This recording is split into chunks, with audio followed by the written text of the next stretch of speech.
should be live. Good afternoon, everybody. This is Good afternoon. and I don't want to say. Sometimes I don't know what. Okay. So with the Shakti Journal, Yes. your My name is name. Kirsten, and it's Okay, the all right. kind of Norwegian version of Kirsten.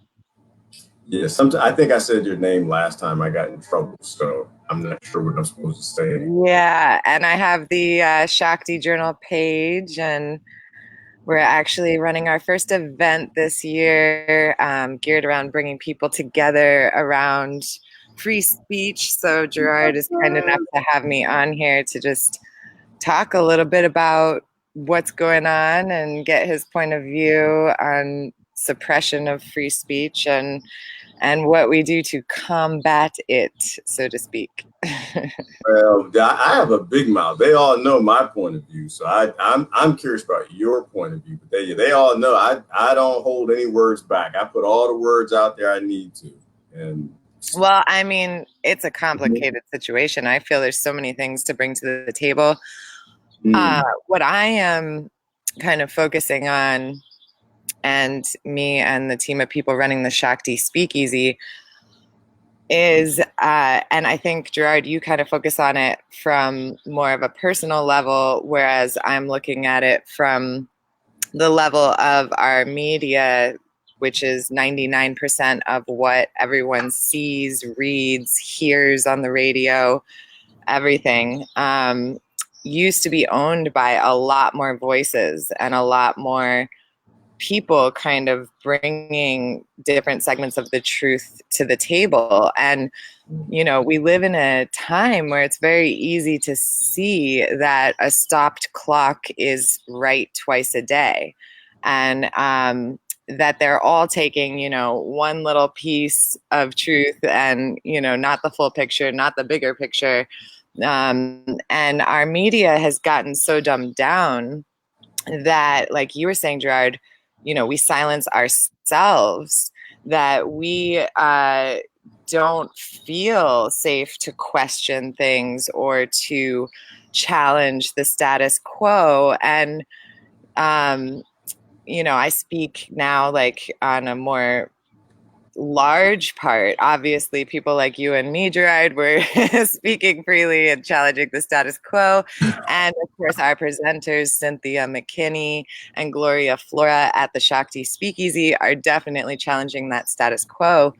However, the point being that these issues are so complex that anyone that even tells you, and you've acknowledged this so many times, Gerard, thank you.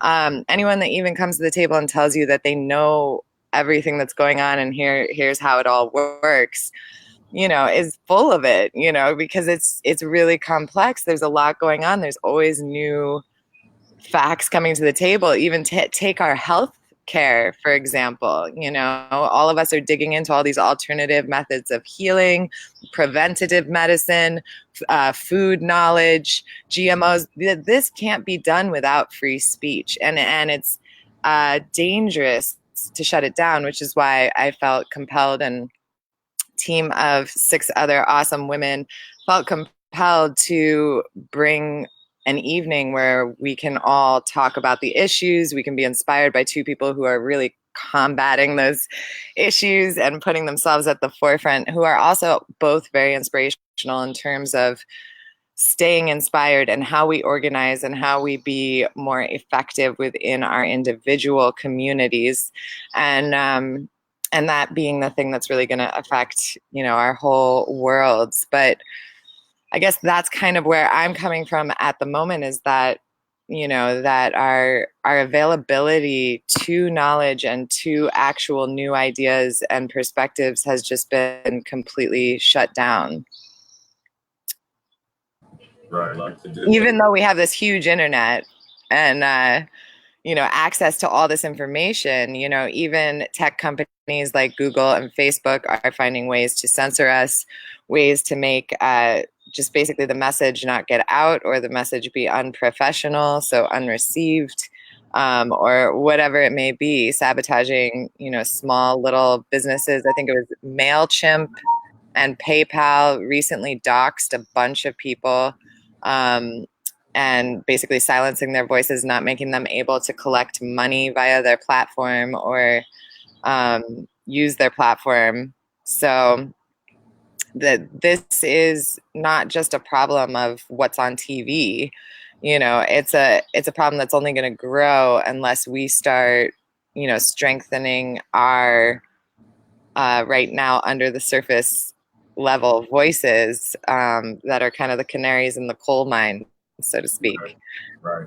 I'm going off of what some commenting in the room, I think Brother Robert and Eric just said, basically that free speech will never exist, that these are, corporate private platforms. And that, what is your take on that? Do you feel that these platforms they are private platforms, right? They can filter and they are filtering everything that they choose to, but should they be allowed to? Because I think that is part of the discussion, right? Is whether or not these are public free speaking platforms or if they should remain privately owned. Well, if they're privately owned, I don't necessarily believe in anything like government seizure, but I do believe in people being wiser and realizing that we do need to get together in person and outside of these platforms for sure.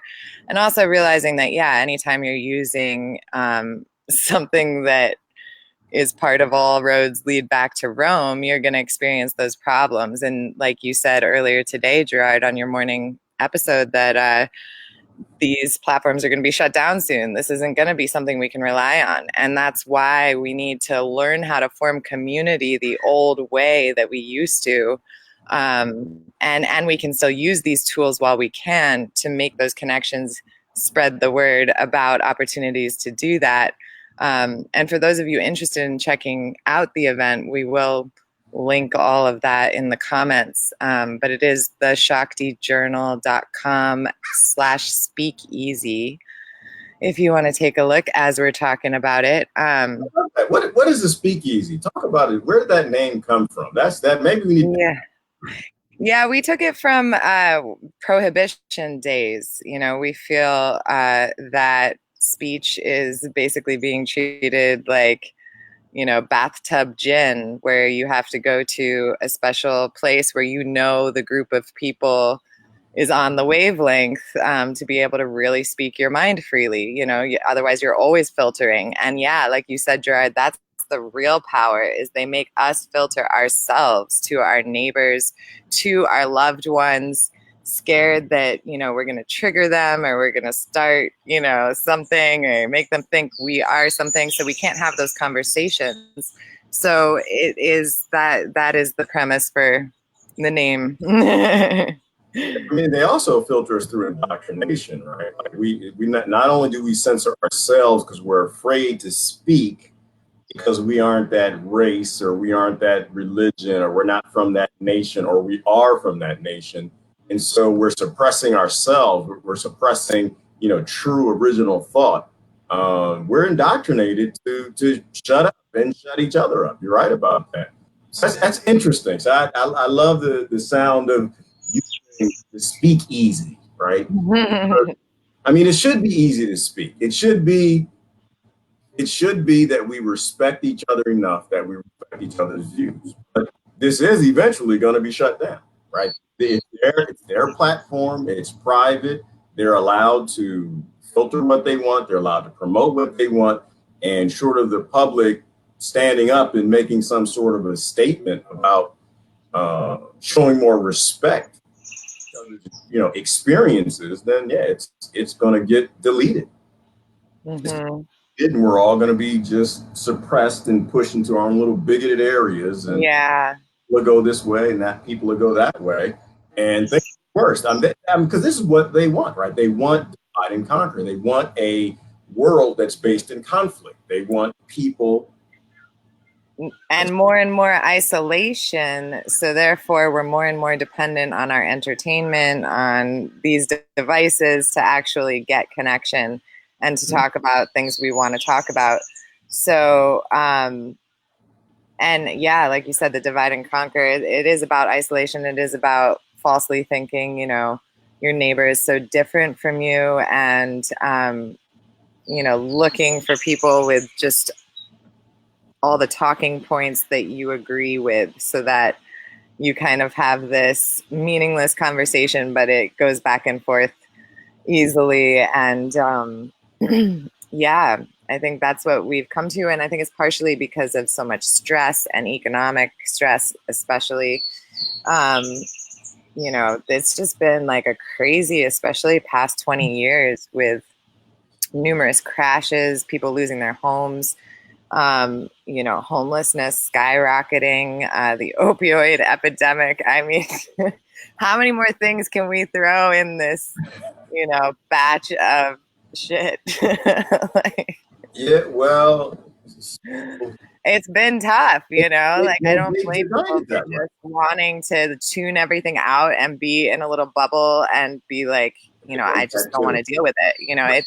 It's part of, I talk about a lot, the mass narcissistic abuse. And so that's another part of it, is you just sum things up immediately, and go by your aversions and your attractions, and basically immediate judgments, and what makes you feel good, immediately, but not necessarily as a long term, like, oh, that person's so different, I wonder, and just starting a conversation. I really have gotten struck by how people don't talk to people anymore. And that is really something that has happened in the last 10 years, of all this technology and the smartphones just taking over our lives. It's like you say hi to someone and they just look like they don't know what to do. Well, yeah, I mean, but this is what they want. Like, if you can take everybody in a world or a nation and you can literally filter them through a single point of failure, social media, internet, phone, whatever it might be, it means you literally can control their reality, right? If you control their access to what they consider the world, and the world went from being a local small community to this narrow bottleneck, then you can completely own the realities of anybody that spends the majority of their time online. You can show them things, and you can build up a life for them. And to me, it actually is pretty genius. I mean, it sounds pretty maniacal, but it's a genius plan, because your whole world is in this little device. And so if that's your exposure to the world, you don't get outside, you don't talk to your neighbors, you don't go to a cafe to talk to people, then you really will just be a clone in their army. What amazes me is when I go to another country, how much people talk to each other versus here.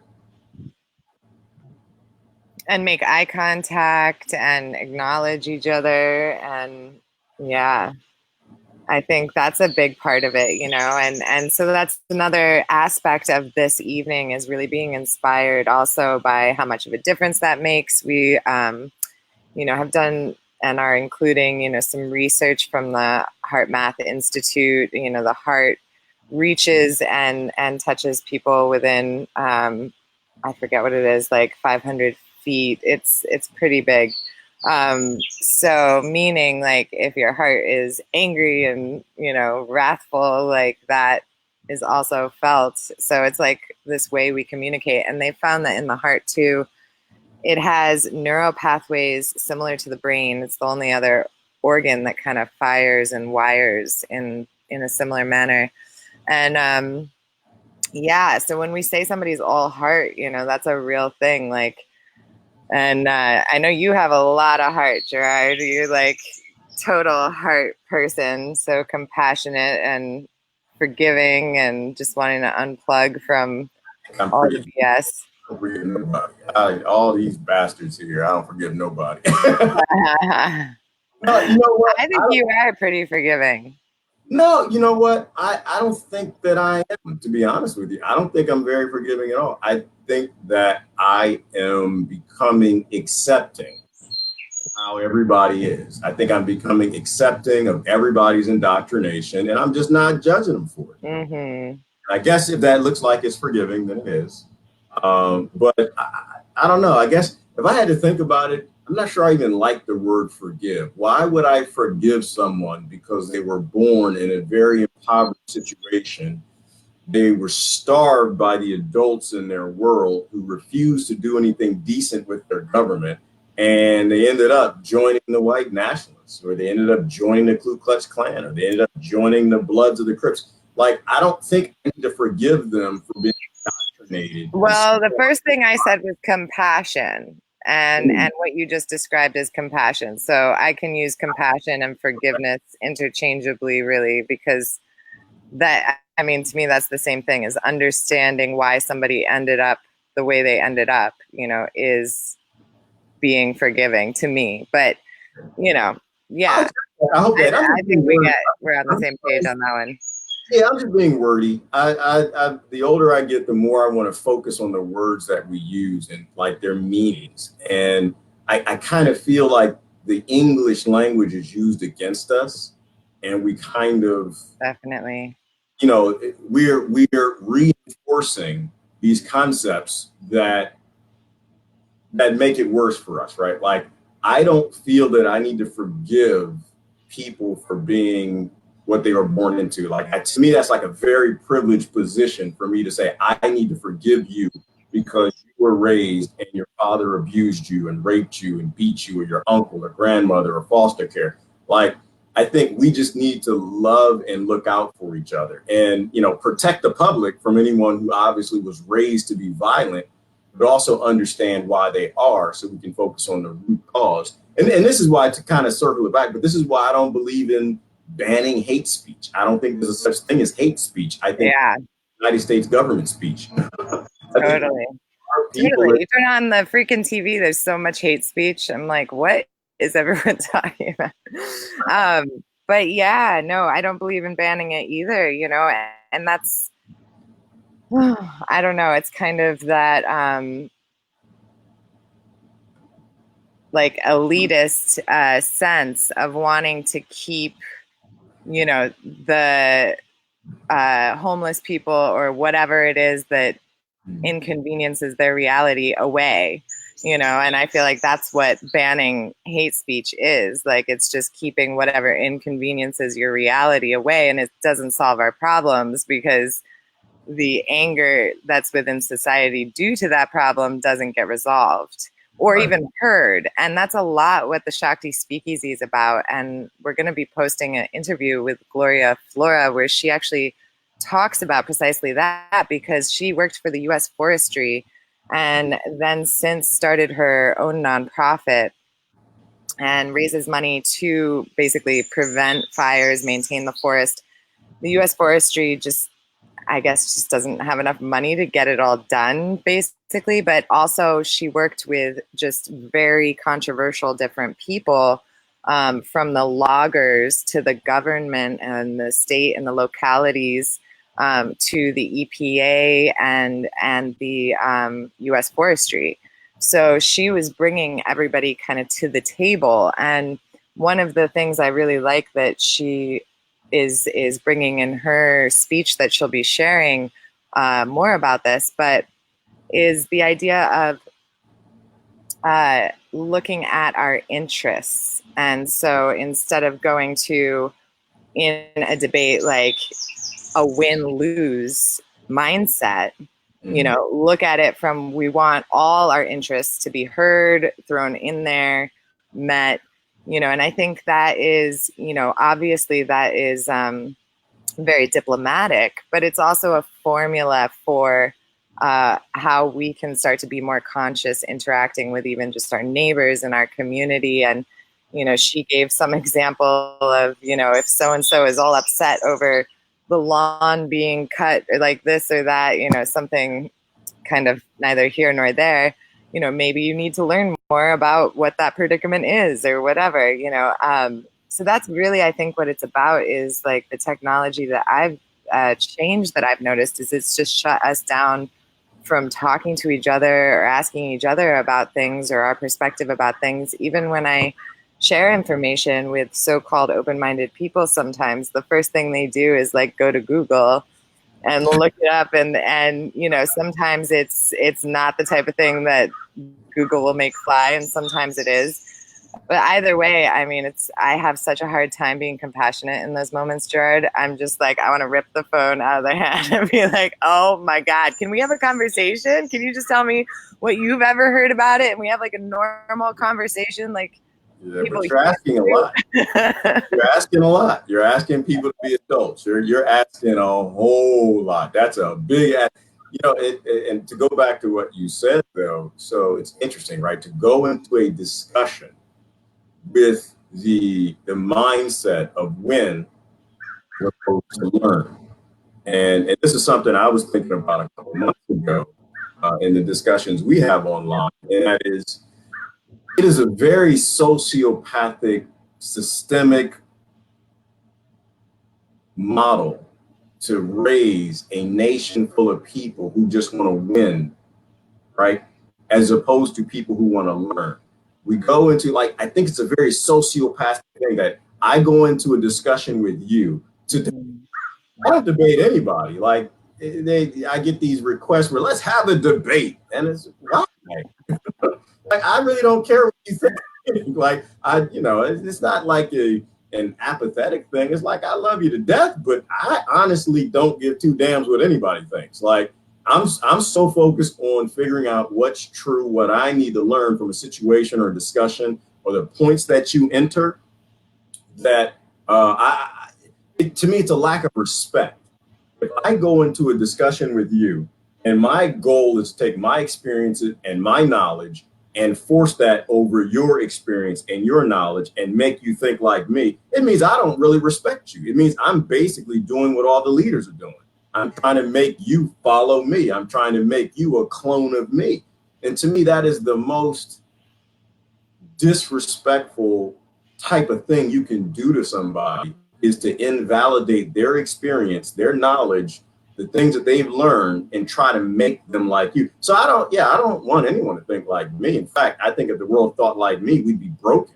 Like, we're better when everybody thinks for themselves and they take their real learned experiences, whether that manifests itself as hate speech or it manifests itself as a depression, and we really look at that person and who they became from what they experienced, so we can actually fix what's children being raised in those types of environments. So yeah, I agree with you. When you silence people and you go into discussions not seeking to learn what a person thinks and where they came from, but you're going in to win, then yeah, you make everything worse. Then it makes sense to you to have then hate speech exists. Oh, can I do this? Can I say forgiveness is kind of like hate speech? Is it really hate speech, or is it just speech?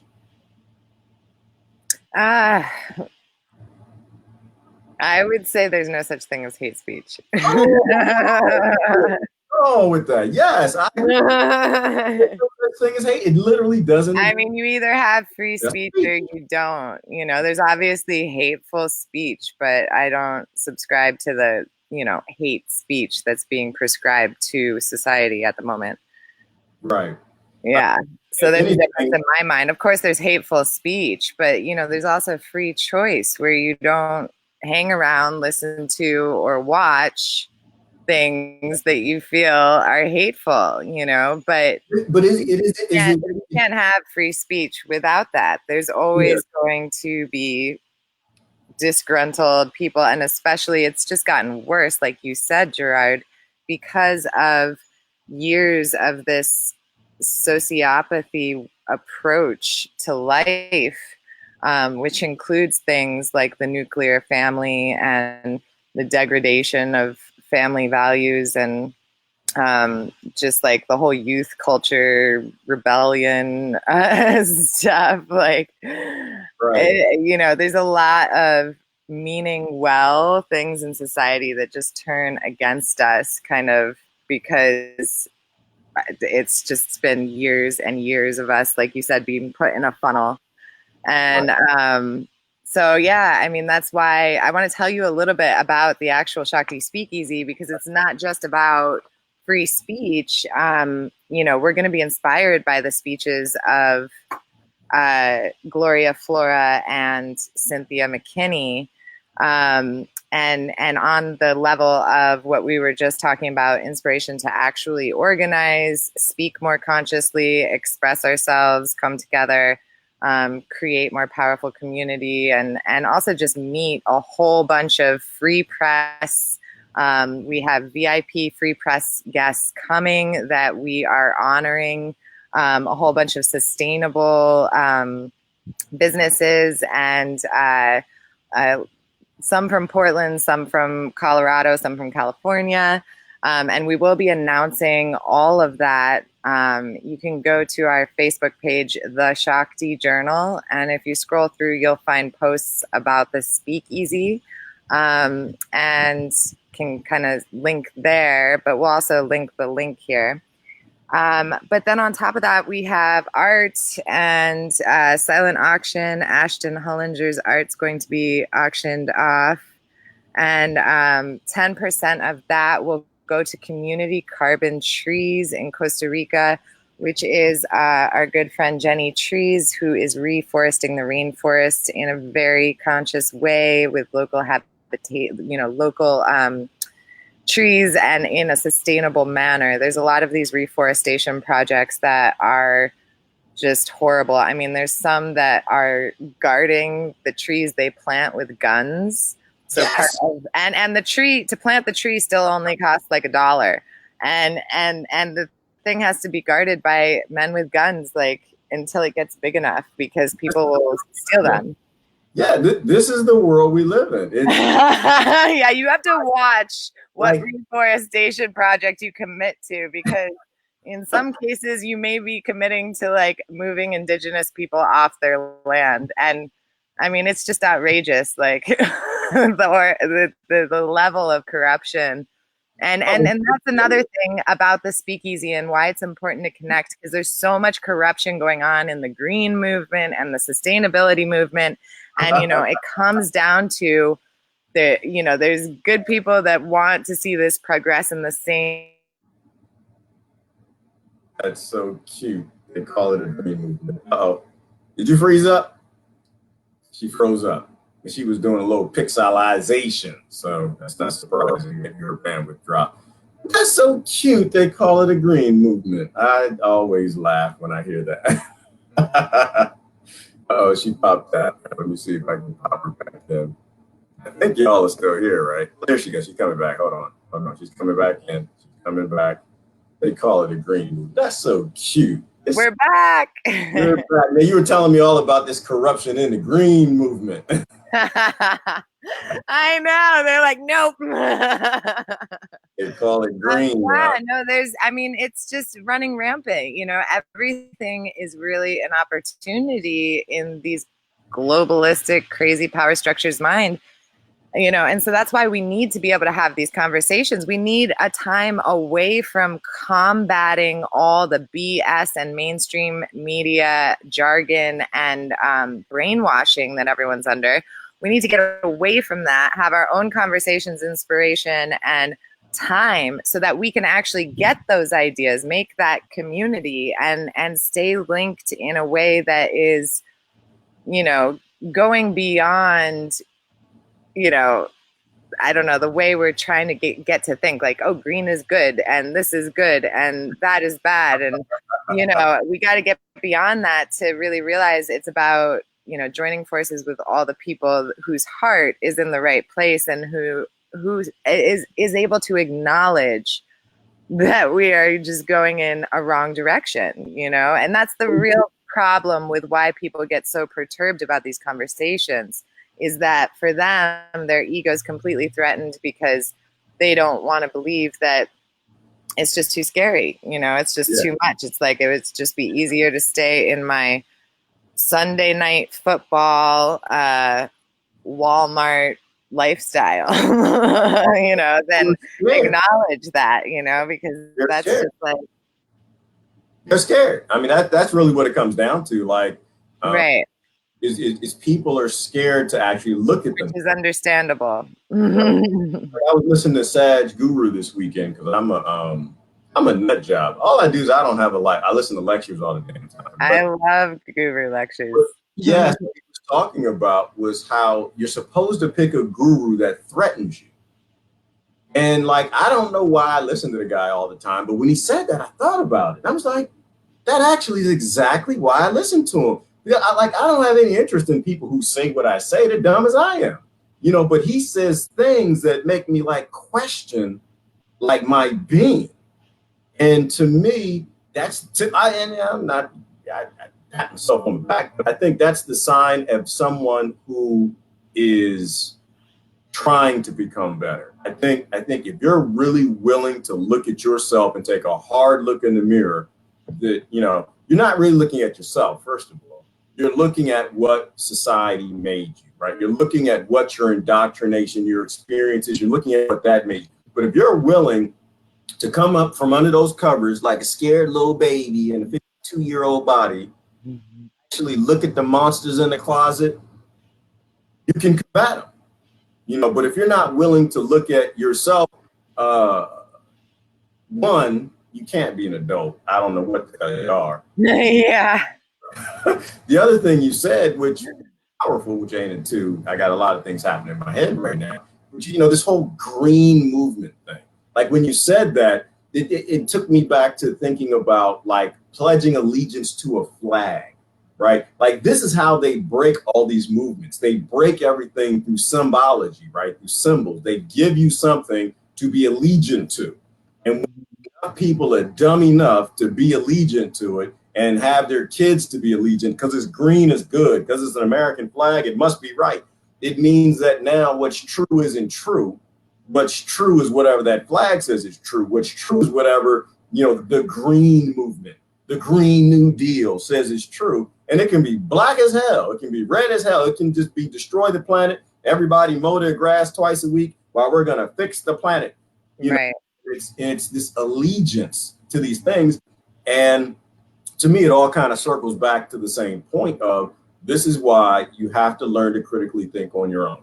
You literally, you can get the process from other people, but you have to be able to do your own research. You have to be able to spot when someone's trying to play you, spot when someone's trying to lie to you, because eventually this internet thing is going to go away. Like this was on a wing and a prayer that we even got this damn thing, right? And they broke us from it because it wasn't deployed for free speech. It wasn't deployed to free the world or help the world. It was deployed simply to control the world. It was a DARPA project. Now, we might be able to, if we catch it fast enough, pull things back that we can utilize this to help societies and to fix the planet from the direction it's going. But in reality, this wasn't designed this way. We're not actually supposed to talk to people across the world, and we're not going to be able to do it unless the kings and the lords bless it.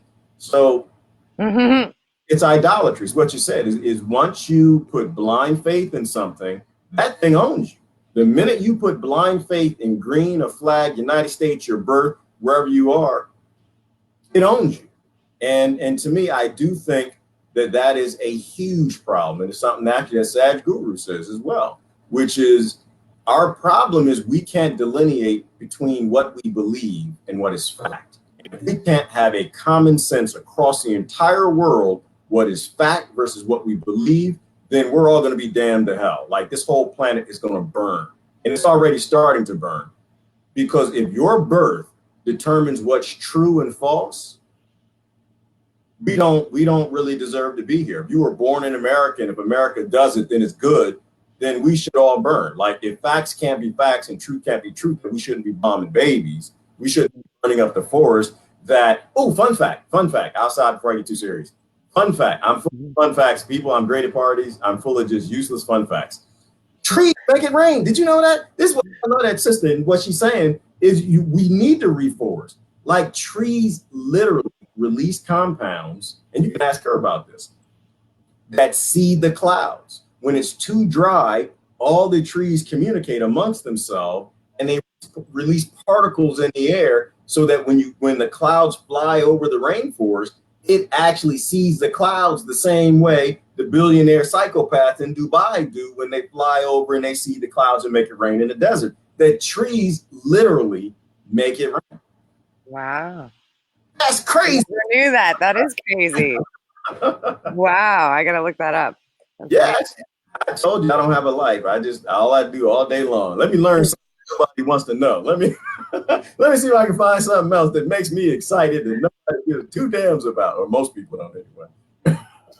Totally. So yeah, and the speakeasy too. The other thing is like I love how you're just like, oh, before we get too serious, I'm gonna break it up. We have a comedian, we have music and dancing late night with Elias Clay, Freedom Movement, and Little Star. So we're definitely breaking it up because that is the point, it's this segmented lifestyle that we've been taught to live that is the problem. We need to dance with the same people that we are discussing things. And the other thing that came up for me when you said, we have to be able to determine the truth, if we're going to do that, we have to be willing to be wrong. I was all on board for the Green New Deal in 2016. And, now I see that I was just like desperate for something to save us. and, that's gonna happen. I'm not perfect.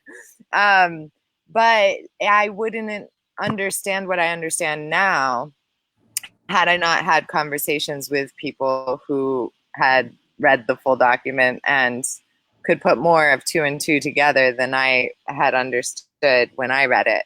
So it's from having those conversations, that we figure that out. So there's two things there. The one, willing to be wrong and realize like that's part of that narcissism that we've been coaxed into. Part of that, not wanting to like do any work but be the master or the whatever, like CEO or genius or whatever it is. Like there's this obsession with being the best, right? So and more and more in our society there's a trend for not really wanting to work for it. They want the overnight stardom formula, like you're a basketball star or you're this or you're that, and there's this like accentuation on the young people. I guess there always has been, but that's gone more in that direction, which I think, just coax it. I mean, we never had high school basketball on TV when I was a kid. I mean, how narcissistic could that make you if you're on TV as a high school like basketball player? I don't know. Like, there's just a lot in our society that's changed so fast, and people don't think about it. But point being that coming together and doing the full range of human things, from eating a delicious farm to table dinner from local farmers, buffet style, if you go VIP, and getting an awesome goodie bag from all our sponsors with different we have salves, we have earth friendly what's it called, lubricant. Sorry. What? Huh? I said lubricant. Yeah, and a whole bunch of other gifts that are slipping my mind at the moment because I'm not in that gear. But and then if you come GA, you still get to see Gloria and Cynthia speak, and then dance and raffles and silent auction and just a whole bunch of amazing people that really genuinely want to make the world a better place, starting in their own community. And so, yeah, I'm just excited I'm gonna do my best to get there. There's people are asking what is it about, and she's explaining the shock tea speak. Shock tea speak easy. Yeah, they're gonna shock you. They're gonna say things that came from people that you don't know because you didn't grow up where you don't know. We don't know. And yeah, I'll give one more 411. So the Shakti Speakeasy is August 22nd in Portland, Oregon. And it's a free speech, free press event, and we're featuring 6-time U.S. Congresswoman Cynthia McKinney, who also has a PhD, amazingly inspiring, and environmental activist, and also leader of the nonprofit Sustainable Obtainable Solutions, Gloria Flora, who was also like head of the U.S. Forestry for a very long time, will be speaking about the forests and particularly fire situations, and then also both of them speaking on just how we become more powerful as individuals in our community and our groups, and connect with all these people that, you know, are along the same lines of thinking. And then also we have musical performances. And if you go VIP, we have farm to table dinner and a bunch of other goodies, including comedy hour. So this is all at the Crystal Ballroom, and you can go to the link. It's theshaktijournal.com/speakeasy. It's on the poster that Gerard is showing. And yeah, I'm reading the poster now. I'm reading it for CIA compatibility, whether or not this is some domestic terrorism that's about to happen. It says dancing is the first thing you know that's not allowed. We saw that from Footloose. You damn it, you can't. You know you can't. That's domestic terrorism. yeah. Oh no, because y'all get together, y'all sing that hippie happy stuff, making people happy. Nope, you need people fighting and conflict. Political, mental knowledge, no. Knowledge and community building, no. You're not supposed to be outside of politics. We need your stupid fighting, dumb left fighting the dumb right, and the dumb right fighting. This is not. I don't think this is going to get approved. I don't think the CIA and Homeland FBI gonna let this happen. Kombucha? Hell, they don't want y'all eating kombucha. They need your immune system not working. They need you sick, dumb, and crazy. Yeah. Raffles? Oh, you're gonna do raffles? Have giveaways? Everything's supposed to cost money. You can't do that. Live. You actually get to see the artists in their face. You know what? I'm just being silly here. But you know what I love? I used to go to these cafe concerts. There is something about live music. This whole not having a life thing, I'm not lying about. Like literally 30 minutes ago, just before this started, I was listening to a lecture and she was explaining how our body responds differently to live music. There's something about the passion. There's something about not just see and hear, but actually the person performing, you know, because we are wave energy and they're wave energy, but your body has a different response to music in person than music over the radio or music. So live music, that sounds good too. And Cynthia McKinney's gonna be there, y'all. So the bottom line is there is nobody, I can't think of anybody that when it comes to community building that I probably respect more than Cynthia McKinney. McKinney is the one who went to go talk to the Klan. She just threw out everything that we were raised and indoctrinated to believe, and she went to go talk to the Klan and say, what can I do for you? Mm-hmm. That's a woman. All right, yeah. She ain't no woman. I don't care what you say. She is a robot. Yeah. No, Cynthia is a true, like, I mean, she's like MLK or like any amazing peace activist, you know, it's really.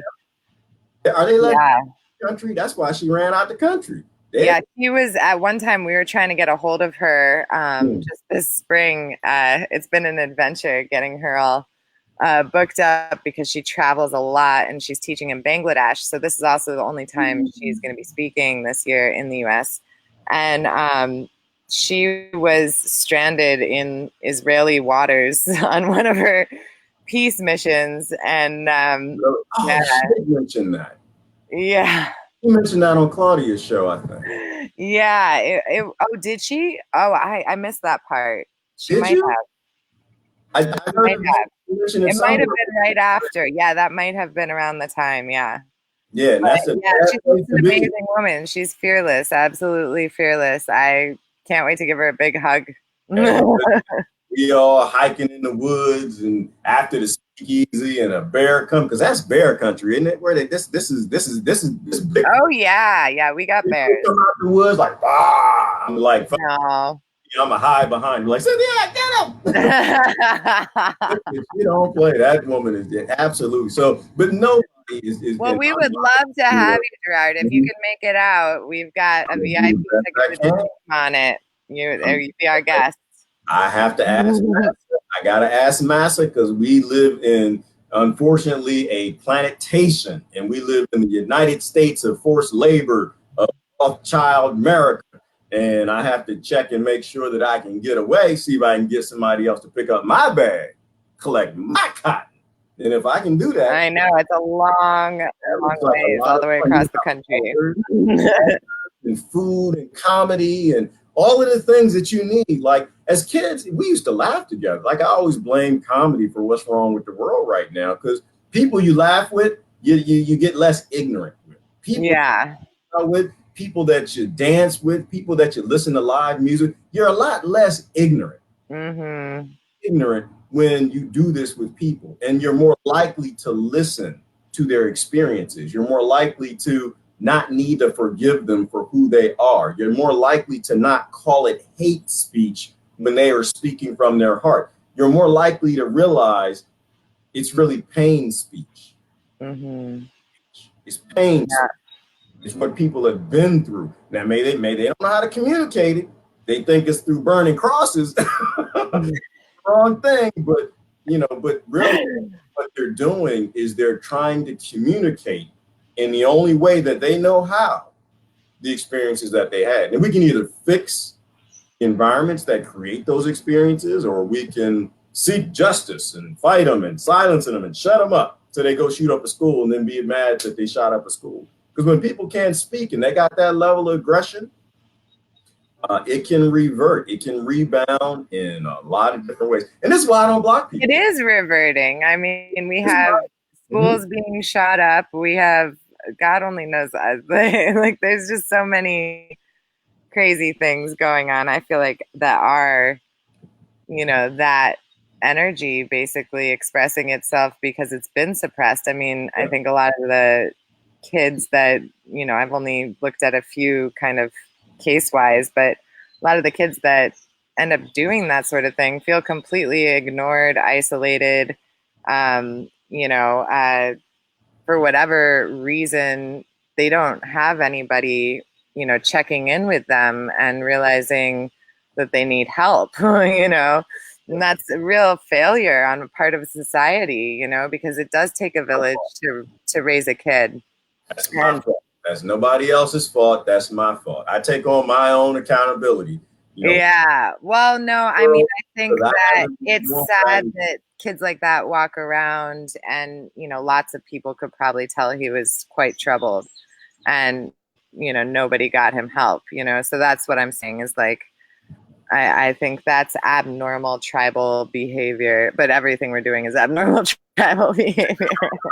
I was like, yeah, are we talking about kids or are we talking about the adults? Yeah, so that's the point of the speakeasy is we want to be all tribal, like, and like, do it all, like, and not silence anyone, and yeah. So I hope you can join us. That banana looks good.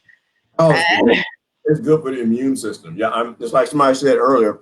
They said laughing is good for the immune system. It is, and so is dancing, and so is live music, and so and thinking. Thinking. Bananas are delicious. Monkeys eat bananas, and you're 98% monkey. 2% we won't talk about. Yeah, just paying attention to what we're doing when we're doing it is so, I think, helpful for the peace of humanity. And I try to actually be really present when I go to the grocery store or something where I know I'm going to be around a whole bunch of strangers, and just kind of like practice exuding that, energetically and, having compassion if I see somebody is like having a hard time and kind of, if it's appropriate, making a little eye contact of compassion. But yeah, I think that we don't think that stuff matters, but I think it does just as much as coming together for the Shakti Speakeasy or having our own friends that we can rely on and, let our real thoughts out with. I think it's a good thing to have. Yeah. A lot of good comments in the room. They're saying anger, it does the reverse, right? Anger and fear. When you live in fear, what is it? How do they say they talk about our immune system and how it shuts down, with fight or flight?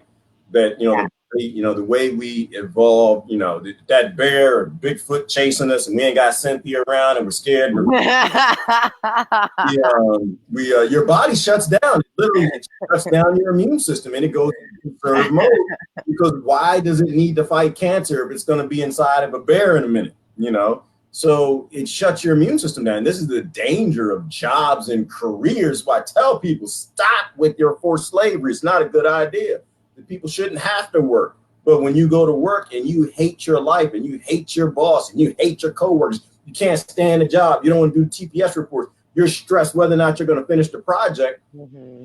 on time. You live in a state of fear all the time, right? Mm-hmm. It shuts down and you can't figure out why at 35 you have gray hair coming out your face. You got wrinkles already. You're looking like your body's been through 80 years. It's because your immune system isn't even working. You're sitting down 8 hours a day and it's shut down, because you're literally in an environment that keeps you stressed all the time, that we evolved to only be stressed for that 15 minutes. The 15 minutes you're running from the grizzly bear, from the crocodile, and Cynthia jumps up and grabs it. And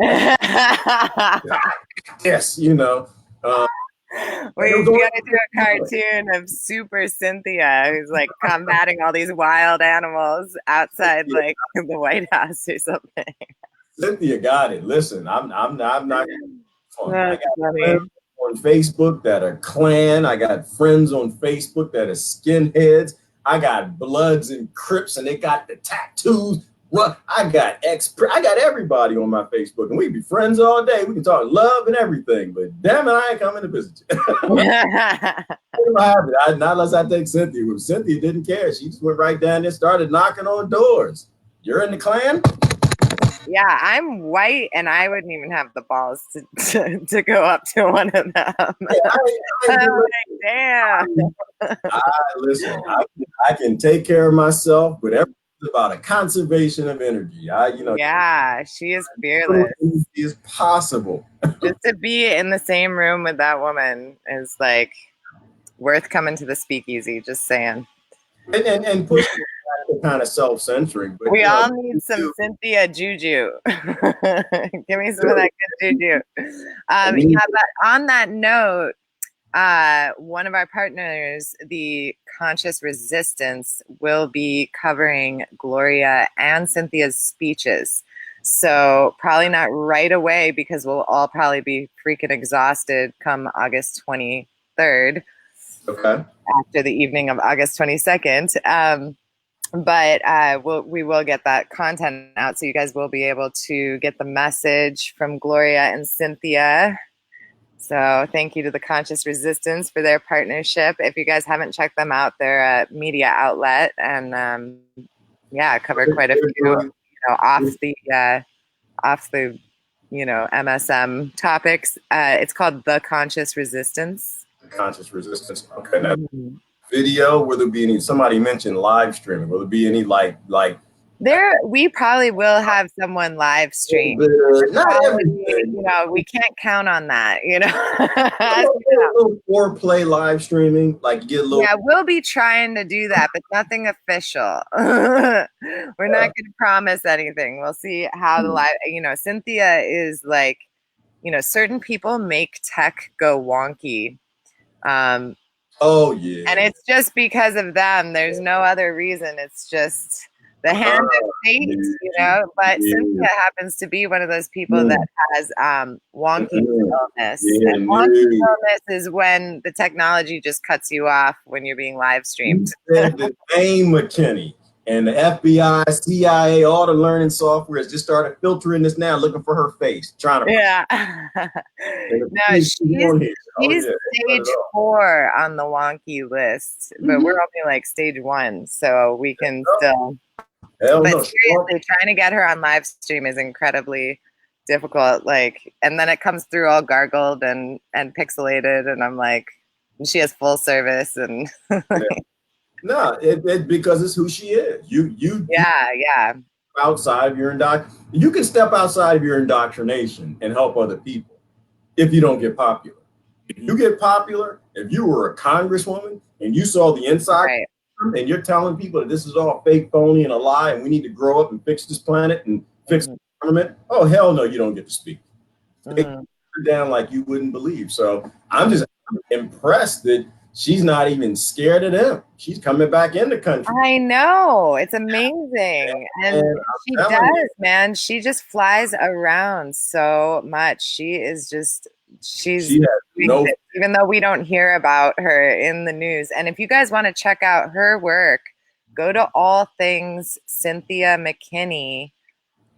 I think it's .com, either that or .org. But All Things Cynthia McKinney.com, I believe. and you can chat there with other like-minded people as well. It's a little bit of a social platform, not social media, but it has a social aspect.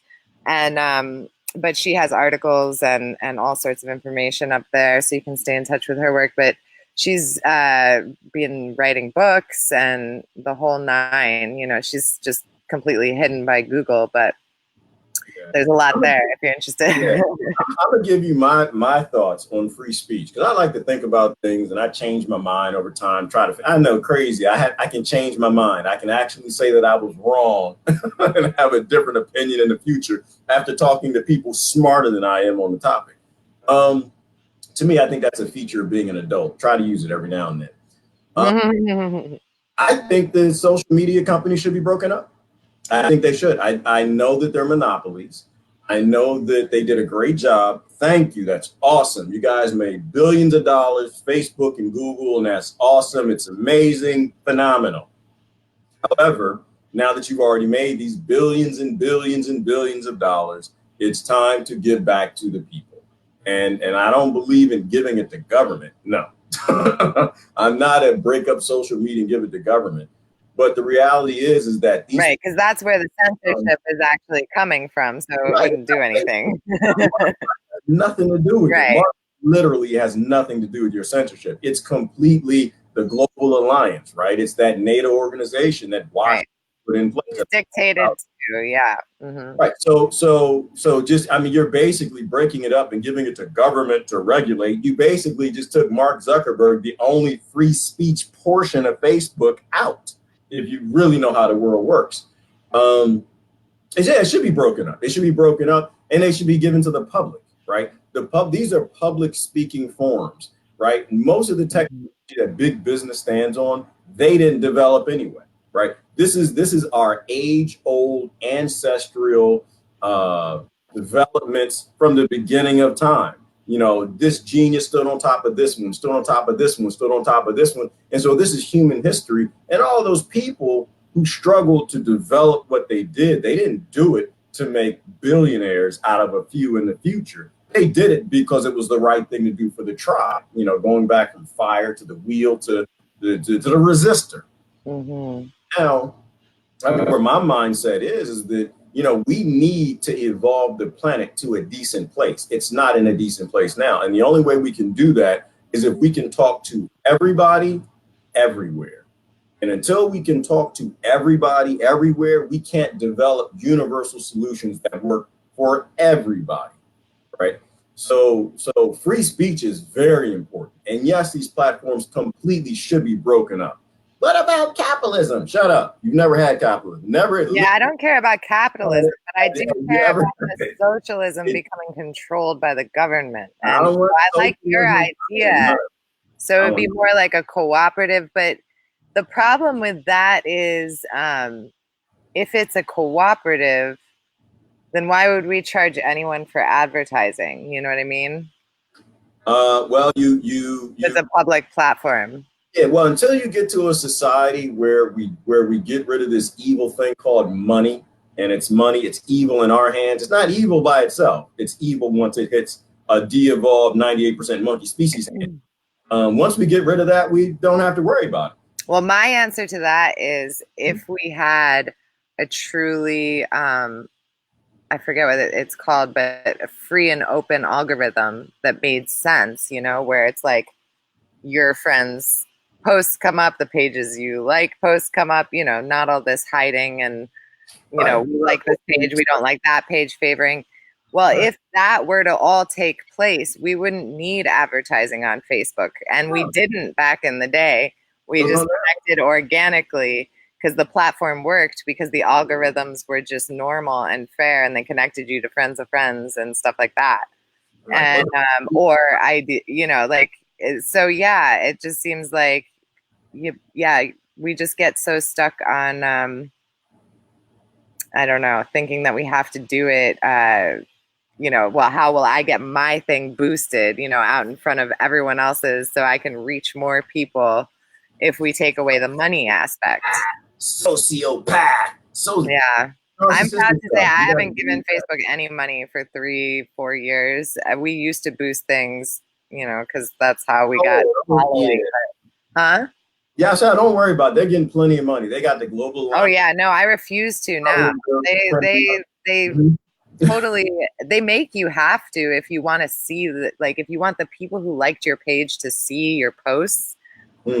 They just don't show up. We have 6,000 likes. Nobody sees our posts. So go to the Shakti Journal and go like a bunch of posts for us. But yeah, it's horrible how they had all these people with businesses set stuff like that up and spend all that time and invest all that money, and then you can't reach, your people. Well, so the thing is that it's a scam, right? It's a scam. Our entire society is a scam, from voting to the federal government to the state governments. It's all a scam, and it's time that we actually call them for the scam of what it's always been. And in the scam and walk away from it.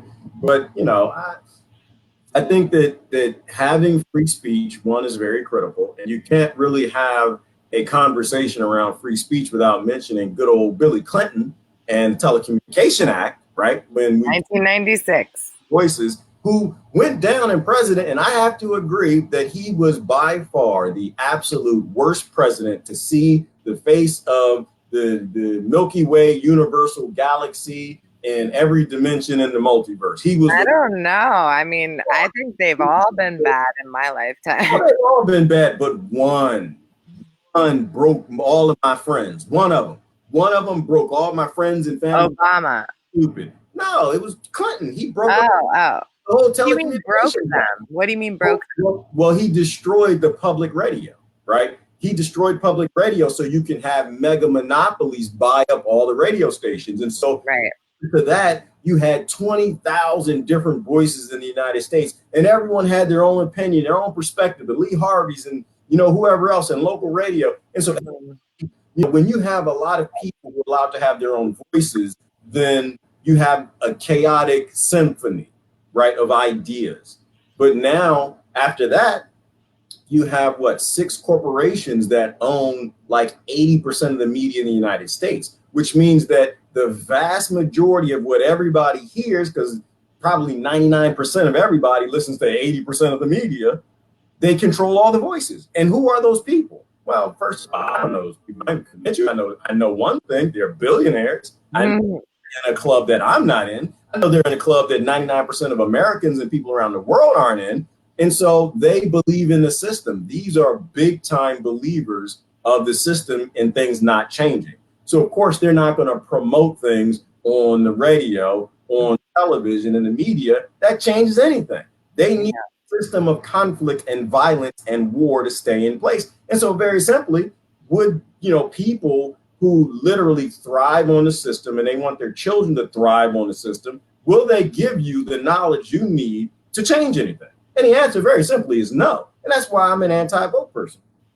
They say rock the vote. You should walk away from the vote. If whatever they say, whatever you see on that television, I would say it's almost impossible that these billionaire geniuses will give you what you need to free yourself. They're not going to shoot themselves in the foot. They're not that stupid. I'm going to go ahead and vote for Tulsi in the Democratic primaries, just because if we could get somebody that would slow down the war machine just a hair or a tad or just one country left. Ooh, we about to talk about it. I had to put the Shadkey back up. Sarah's asking about the Shadkey.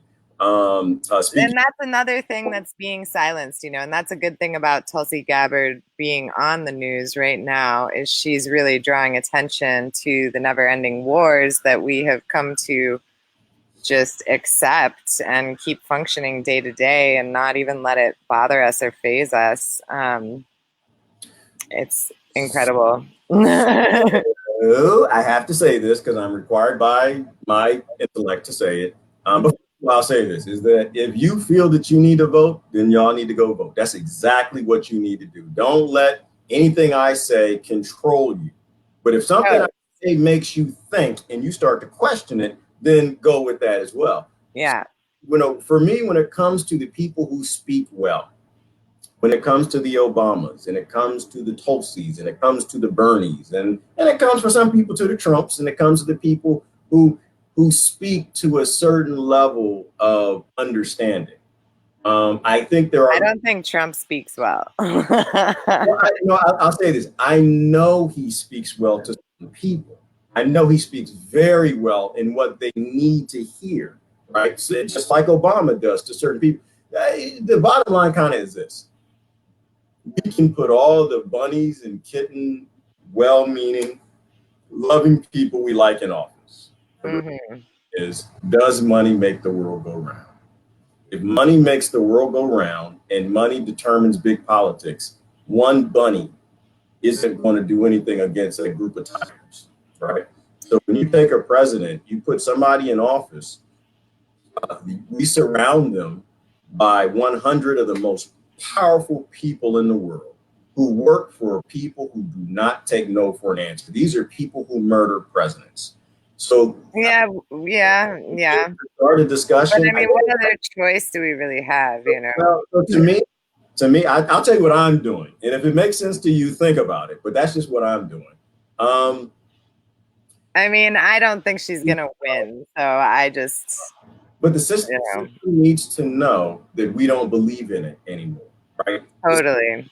Slavery, the system of oppression, the system I of agree. bombing 100,000, well, no, killing 100,000 children in Yemen under the age of 17. We've starved them to death to their bellies swelled up and they die. Definitely. And that's why I want to go vote for Tulsi, because it's just like at least she wants to stop the war machine. Whether she could possibly accomplish that, yeah, you're right. That may not exist, but she has been a veteran of war, you know. That's I get where you're coming from. But Obama ran on the anti-war speech, on the anti-war, Yeah, but he was never anti-war if you looked at his record. and Trump ran on it. And so people vote for the things that are well-meaning. But for me, I'm not against Tulsi, and I'm not against Obama, and I'm not against Bernie and Trump, and none of that. Yeah, they didn't run on that platform like Tulsi is. Tulsi is the only person who has ever ran a campaign saying the number one most important thing we need to do is end regime change wars. No one ever in the history of the United States has said that since like Vietnam. It has not been acknowledged. So I think it is a big deal. I mean, I think she's sticking her neck out there to say that shit. I think that if you stick your neck out and you say it and you believe it and you might be able to do it, I think that they will murder you and shove you in a hole. Oh, I'm sure, but I think that we all have to kind of not care, you know? Here's a good example. Cynthia McKinney, they chased the hell out of the country for just to bring white people and black people together. Mm-hmm. Chased her the hell out of the country. Do we really think that a president, she was only a congresswoman, do we really think that the people who control this, the people who genocide children happily for jobs, and really think that a president is going to make a difference? And this is my mindset. I don't think everything makes a difference. Everything makes a difference. Tulsi being on TV saying that we are doing regime change wars makes a difference. We have to wake up slowly. It's like you said, everybody speaks to somebody else. So yeah, I think it's a really and I don't because Vietnam here and like nobody, you know. So I think it's a big deal for free speech, for it just to be circulated, talked about, thought about. And so that's why I'm bothering to vote for her. I understand that we have to take our power out of the system, and I totally respect anybody who decides not to vote. But that's my stance. Is I want to support a message that really needs to get out there, definitely, in order for us to wake up and unplug from the system. In order for us to do that, we have to realize there's a very bad reason why, you know, many reasons why we're feeding the wrong thing. So I think she's bringing that to the table. Whether she becomes president or whether she's able to do anything if she gets in office, that's not really my point on it. It's more the free speech aspect. Isn't it a beautiful thing where two adults can simply agree to disagree? Mm-hmm. Nobody wants to fight. Nobody's crazy and upset. I'm not mad at my sister. I mean, it's just it is what we. I think, Well, I also wanted you to understand that I totally respect non-voters. I get it, and and that's why. I feel bad a little bit for voting. And that's why I'm getting all a little bit defensive and explaining how I really feel because, I don't even believe she's going to win, so it really is about supporting free speech for me. Um, and somebody who I feel is putting their neck out there to do the right thing, So that's And what it's about, telling not someone president or anything else. right and telling someone not to vote or to vote might be a form of censorship. To go back to how we start this, right? You're censoring, what they believe in their experiences. To me, I think everything's going to work out. Yeah, Viking word. definitely. There's a Viking word. I was listening to a lecture. Who sent me this? Kevin, somebody sent me this. I was listening to a lecture. I forgot her name, but there is a word the Vikings used. Does anybody know what that is? It means that everything's going. It's called. Is it Tartarados? And I know I said it wrong because the What Viking, is it? like, it's called Tartarados, and I know I said it wrong. So don't spell it. It's probably spelled wrong. It's sounding wrong. But they used to go in the battle and Tartarados, and they didn't say that, but but it means. I think I posted. Yeah, I did. I posted on my page actually. It was a lecture Yeah, I remember this about vaguely. Go happiness. It's ahead. talking about happiness, but it means that everything's going to be okay. I think everything's going to. I think if all we got to do is free people. I think all we got to do is help Free your mind free your mind and and the rest will follow. Don't be so shallow. but I think that everybody is allowed to express themselves, and everyone can have a voice in the conversation. The world will right itself. When people Definitely. have that space to breathe and become what they're supposed to, I think everything's going to be okay. Now, I think it's not going to be easy necessarily. We got trials to get through, but eventually, I think we'll all be in the same space in terms of what do we need to do to fix this system before we all. Mm-hmm.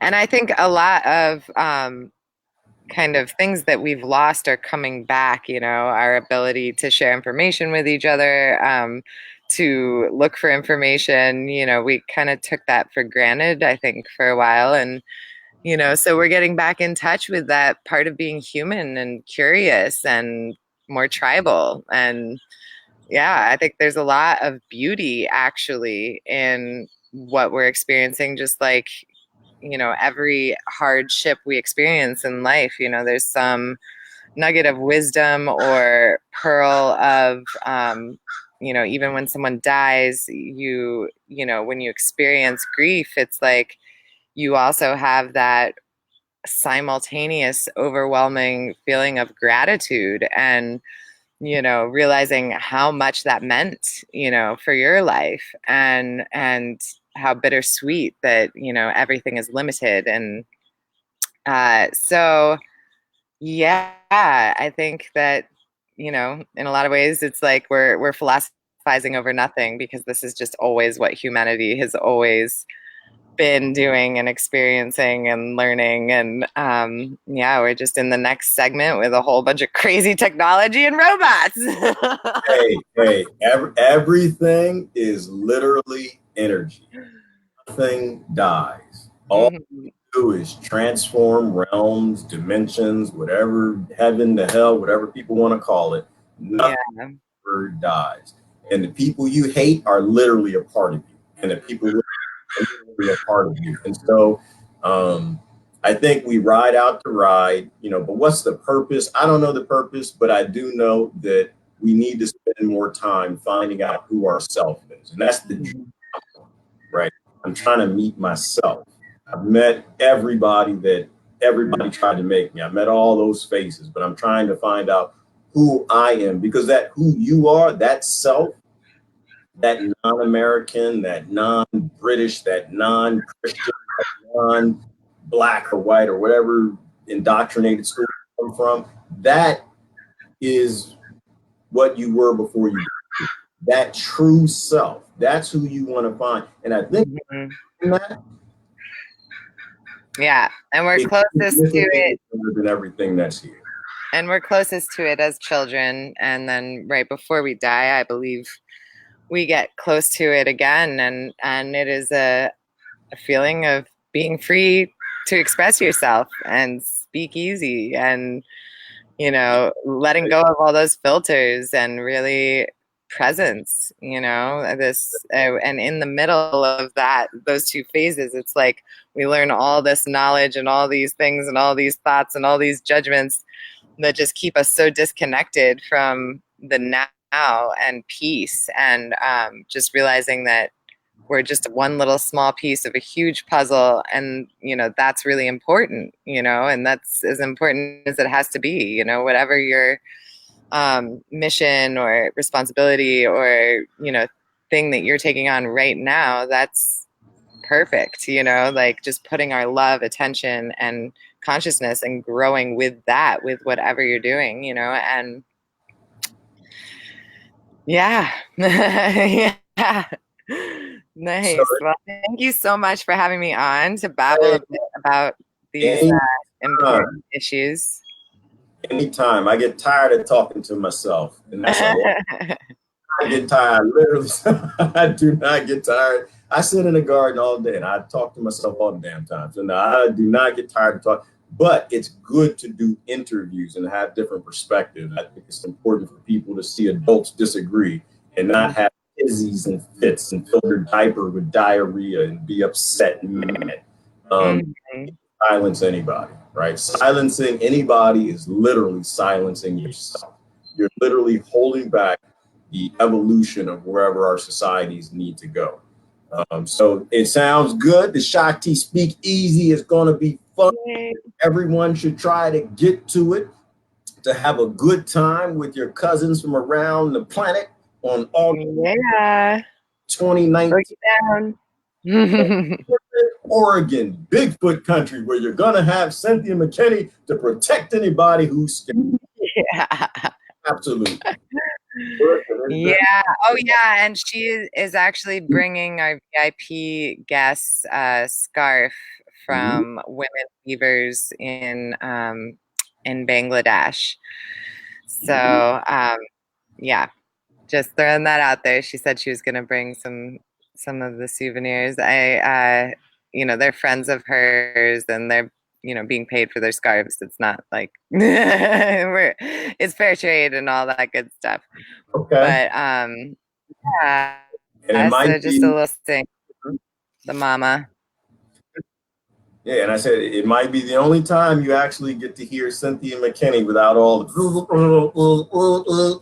like every time you go Claudia or whatever, like you can't hear, see, and it's just like Max Headroom, right? The only time that you have a clear view and clear hearing is actually being there. So I'm gonna do everything I can to get there. Unless that'd be awesome, Gerard. We'd love to have you. And always next year we can plan for it too. There's always next year we can plan for it too. Maybe we'll have it over there in Asheville, get a little closer to you. Asheville. I was looking at land in Asheville, North Carolina. Yes, good things happen in Asheville. Yeah, it's closer. People. It's close. And it's closer. Absolutely. All right. So, hey. And they still got Bigfoot. What's that? They still got Bigfoot over there. No, they got the skunk ape, don't they? There's not Bigfoot. I don't think it's Bigfoot. I thought every forest had a Bigfoot. Everybody, no, everybody. Oh, never mind. It was a skunk ape, Florida. The skunk ape is Florida. There's something like a Bigfoot. Skunk ape. Huh. They call it the skunk ape. Wow. All right, we got to do a mythical forest monsters episode. Yeah, I don't believe it's Bigfoot. I do. I believe in Bigfoot. Bigfoot, never smelled a foot, but I believe in Bigfoot because we had Gigantopithecus, right? We had that big monkey related to that used to run around, big 15-foot monkey, right? And is it possible one's still sticking around? You know what? I usually defer to our ancestors. I listen to the Native Americans. I listen to the Native Russians. I listen to the Aborigines. I listen to the people who just had no reason to lie about these things. And they said they saw a 15-foot monkey run around in the jungle grabbing children. I believe it. I believe it. Is there one in North Carolina? And that might be something. That might be something else. I guess I don't think people are crazy. I don't think that thousands of people are seeing a dark shape in the forest, and people who are like hunters and wilderness people all over Oregon and every damn where else. I don't believe that they don't see. I think they see something. It might be something jumping in and out of transit. I have no idea. I just know this. I trust the Native Americans over the United States government every day, today, yesterday, tomorrow, the day after tomorrow, 5 weeks from now. I trust what the ancestors wrote down before I trust them bastards any because they murder children happily. That's why Bigfoot is real. Because the government said it ain't real, so much. No, there's people here today that swear they have seen them. There's tours you can go on when you come out here, Gerard. We'll take you on a Bigfoot tour. No, that's not going to happen. Nope, that's not. Nope, not. Ain't no going to happen. All right. Let me tell you why. Let me tell you why. Because if anybody ever finally gets Bigfoot on video, it's going to be on the tour that I'm on. Hell no. I know my luck. Hell no. I ain't going nowhere. I'm staying in the hotel. Hell no. With the security guards with guns. No. That'll be the first one. No. This is the only thing that keeps me alive, as some comedian said, is my fear as a black man. That keeps me alive. I'm scared of everything. I need to be scared. That's the only thing that keeps me going. If what is that name of that big shark? Mega giant. What's the name of that shark?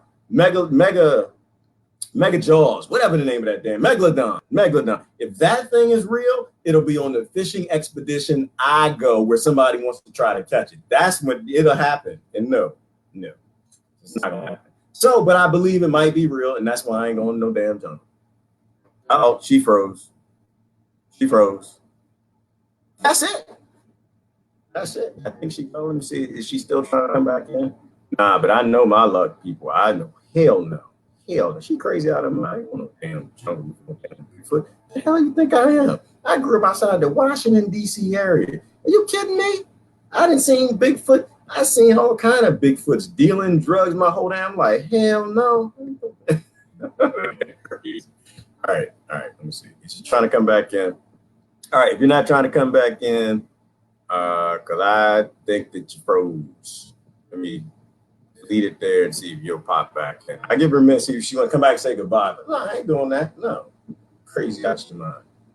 Like I'm eat some okra. Hey, that's what happened. I get out there and find out Bigfoot eats okra. Hell no. All right. Oh, that was Sharistan.